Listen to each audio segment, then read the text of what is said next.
Sijui kwa nini akutokea mtu ambaye akaniambia maisha yanaweza kubadilika in a way ambayo wewe hata ukudhania. Mimi kabla sijakuwa na kampuni yangu hii ya Michael Business Hub, nimesoma sheria. Kwa hiyo ukisoma sheria, kati ya vitu ambavyo mnakuwa navyo kichwani kama wanafunzi wa sheria, nawaza tu siku moja nitakuja kuwa wakili mahakamani ambaye nitakuwa napambana na kutetea watu ambao wameibiana kuku, wahaini, watu ambao wamechoka kukaa pamoja.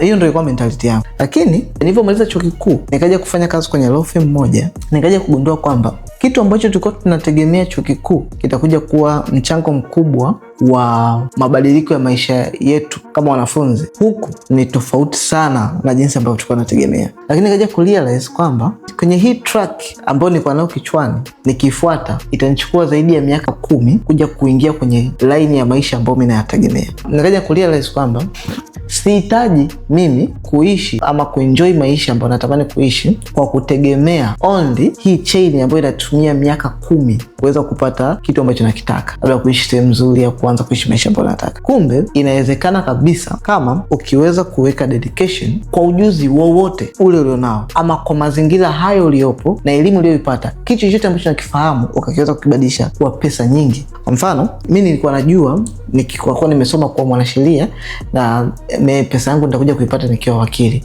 Unaweza kuwa wakili na una hela. Kumbe kitu ulipo, experience ulionayo, kitu ulichosoma muda mrefu, mazingira ulionayo na kitu ambacho kinakuzunguka, ama kitu unachokifahamu vizuri ukakibadilisha kwa pesa. That's the minute nilipokuja kurealize what?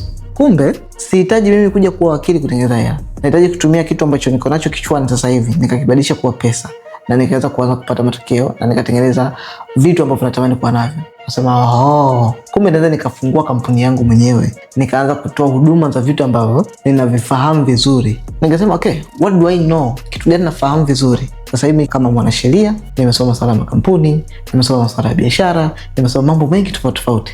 Kwa nini siyabadilishe haya mambo na kuanza kuyabadilisha kwa huduma ambazo zinatoa kwa jamii? Then nikajiangalia, okay, sitotaka kupoteza muda wangu tena kusubiri miaka 10 wakati mimi sasa hivi nakuwa mtu mzima.